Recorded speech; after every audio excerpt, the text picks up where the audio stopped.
अगर तुम्हें लगता है मकर संक्रांति सिर्फ दिल के लड्डू और पतंग उड़ाने का त्योहार है, तो तुम सनातन के सबसे गहरे रहस्य को मिस कर रहे हो। क्योंकि ये वो दिन है जब भगवान नहीं, ब्रह्मांड दिशा बदलता है, जब सूर्य देव अपनी चाल पलटते हैं और उसी क्षण मनुष्य के भाग्य का पहिया भी उत्तरायण की ओर घूमने लगता है।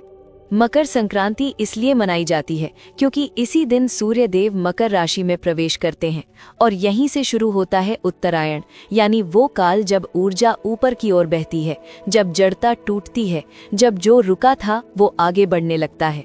और यही कारण है कि सनातन धर्म ने इस दिन को जागरण का पर्व माना, न कि केवल उत्सव का। यही वजह है कि मकर संक्रांति बाकी त्योहारों की तरह चंद्र तिथि से नहीं बल्कि एक फिक्स तारीख पर आती है। और इस साल ये पर्व 14 जनवरी 2026 को मनाया जाएगा, क्योंकि सूर्य समय का राजा है, उसकी गति नहीं बदलती, और जब सूर्य सीधा चलता है तो जीवन को भी सीधा चलने का संदेश देता है। इस दिन तिल और गुड़ क्यों खाया और बांटा जाता है? क्योंकि तिल शरीर को ठंड से बचाता है और गुड़ वाणी को मधुर बनाता है। यानी सनातन साफ कहता है कि जीवन कठिन हो सकता है, मौसम सख्त हो सकता है, लेकिन इंसान का व्यवहार कभी कड़वा नहीं होना चाहिए। सुबह स्नान और सूर्य को अर्घ्य देना कोई कर्मकांड नहीं है, ये अपने भीतर के आलस्य, अंधकार और भ्रम को धोने की प्रक्रिया है। क्योंकि सूर्य को जल अर्पित करते समय मनुष्य अपने अहंकार को नीचे और चेतना को ऊपर करता है।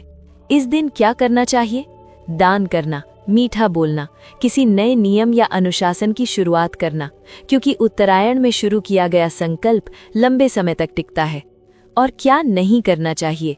झगड़ा, नशा, अपशब्द, ईर्ष्या और अहंकार, क्योंकि मकर संक्रांति सिखाती है कि जैसे सूर्य दिशा बदलता है, वैसे ही अगर इंसान अपनी गलत दिशा नहीं बदलेगा तो आगे का पूरा चक्र व्यर्थ चला जाएगा।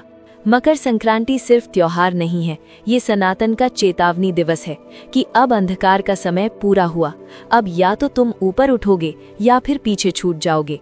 और यही वजह है कि ये पर्व हजारों साल बाद भी उतना ही शक्तिशाली है, उतना ही प्रासंगिक है और उतना ही खतरनाक रूप से सच है।